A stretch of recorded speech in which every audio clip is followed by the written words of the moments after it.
बिस्मिल्लाहिर्रहमानिर्रहीम। लाखों करोड़ों दुरूदो सलाम मोहम्मद मुस्तफ़ा सल्लल्लाहु अलैहि वसल्लम और आले मोहम्मद पर। मैं हूं उमर दराज गोंदल। मैं आपको 5 अगस्त और 5 अगस्त के एहतजाज को लेकर सारी खबरें देने से पहले आज का फर्स्ट हैंड एक्सपीरियंस बताना चाहता हूं कि मैंने आज टीवी के लिए शो रिकॉर्ड किया लाहौर के मुख्तलिफ इलाकों से कि क्या 5 अगस्त को तहरीक इंसाफ एहतजाज करने जा रही है, तो लोग क्या एहतजाज के लिए निकलेंगे। लोगों से पूछा कि आप जाएंगे, क्या एहतजाज होना चाहिए, क्या एहतजाज होगा। यहां बहुत सारी बातें हुई।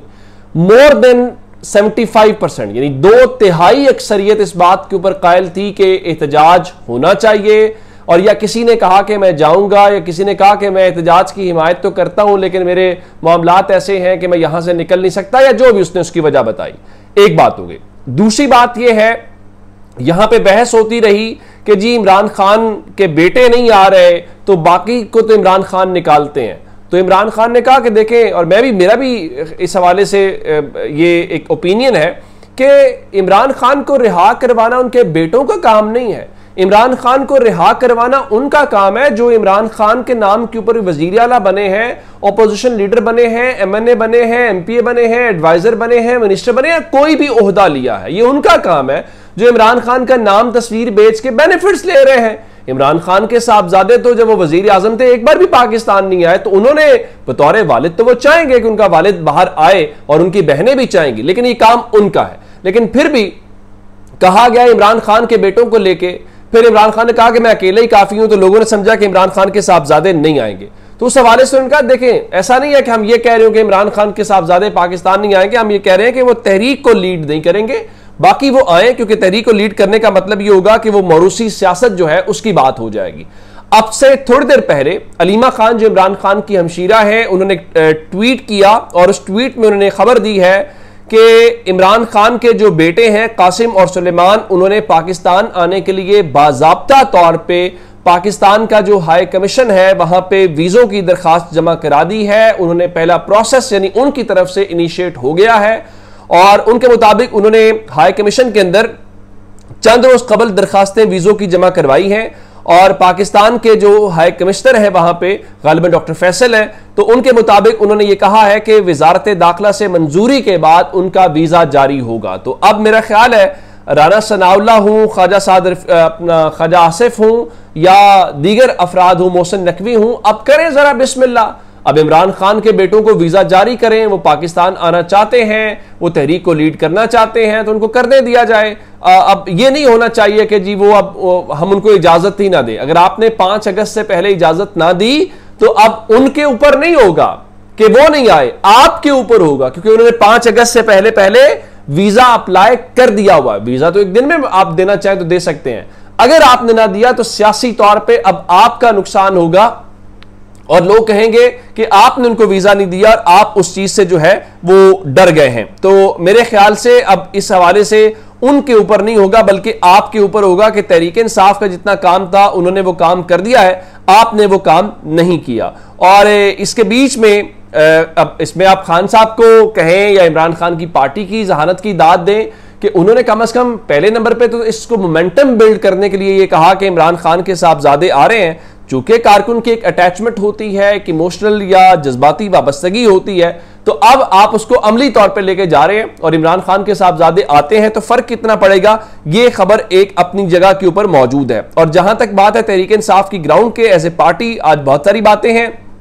पहली बात यह है कि आज तहरीक इंसाफ के जो चेयरमैन बैरिस्टर गौहर हैं, उनकी पाकिस्तान में जो ऑस्ट्रेलिया के हाई कमिश्नर हैं नील हॉकिंस, उनके साथ उनकी मुलाकात हुई है, और इस मुलाकात में उन्होंने बदलती सियासी सूरत हाल पर तफसीली तबादला ख्याल किया है, आइन की बहाली, कानून की बालादस्ती और दीगर चीज़ों के ऊपर बात की, और जो 26वीं यानी तरमीम के बाद अदलिया की खुद मुख्तारी है, जो अमलन अगर देखा जाए, अगर किसी भी आप किसी गैर जानिबदार या किसी इंडिपेंडेंट ऑब्जर्वर से पूछेंगे, या वो आपको बताएगा कि अमलन पाकिस्तान की जो अदलिया है वो हुकूमत के एक विंग की हैसियत रखती है, उससे ज्यादा कोई बात नहीं है। ये अलग बात है कि आज जनाब याया अफरीदी साहब जो हैं वो पेशावर में एक वो कर रहे थे, इजलास कर रहे थे, फिर इतलात ये थी कि उन्होंने जो हाई कोर्ट के चीफ जस्टिस हैं उनको जो अदलिया में हुकूमत की मुदाखलत है वो रोकने के हवाले से हिदायत जारी कर दी हैं। जनाब हिदायत से मुदाखलत नहीं रुकती, जिनके खिलाफ मुदाखलत हो रही थी और जिन्होंने आवाज उठाई थी, उन जजेस को आज आपने, वो कहते हैं ना,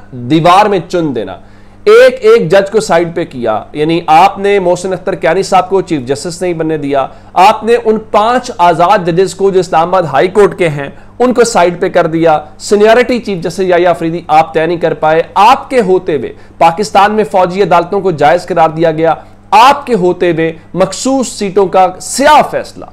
ये आपको चाहिए था कि आप 26वीं आईनी तरमीम का मामला टेकअप करते, आपने वो टेकअप उस वक्त नहीं किया, आईनी बेंच बन गया, तो उसके बाद फिर गेम आपके हाथ से निकल गई। तो अब आप इस किस्म की चीजें करते रहे तो कोई फर्क नहीं पड़ेगा। अब क्या है, डिस्क्वालिफिकेशंस हैं, हो रही हैं।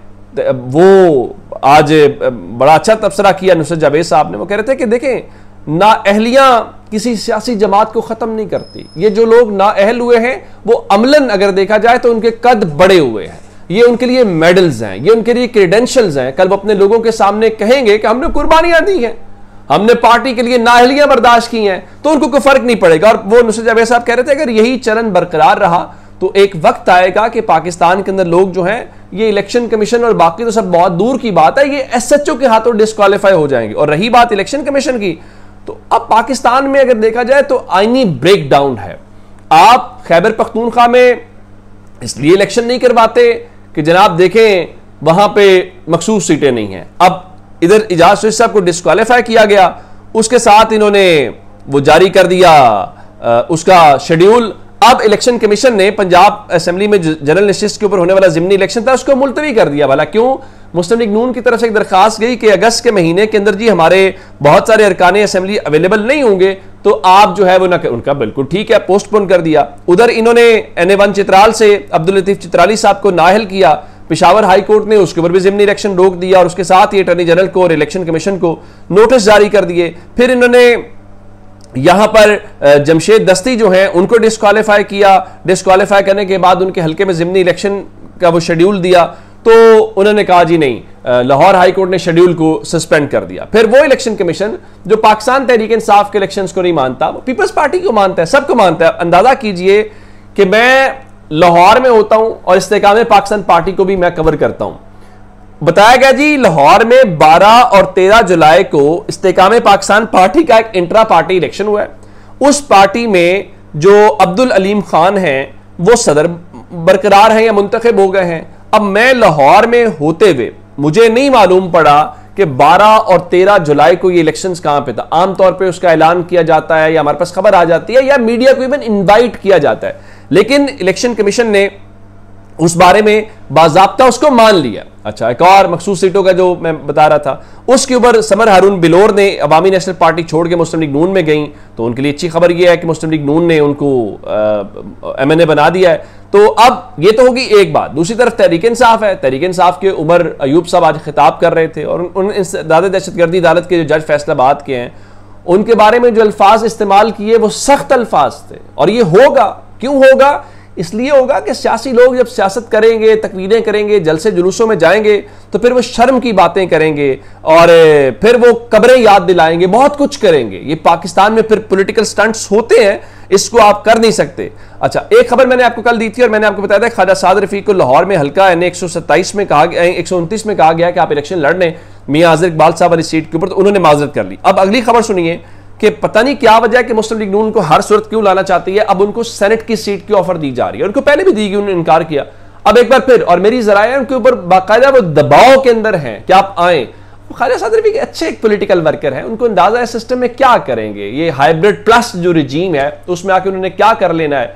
तो अब सेनेट में लाके आपने क्या कर लेना है, वो सेनेट में आके क्या कर लेंगे, या जो आप बाकी बैठे हुए आप क्या कर पा रहे हैं, आपके पास कितना इख्तियार है। तो जब तक ये अपडेट्स अपना बहुत सारा ख्याल रखिएगा। खुदा हाफिज।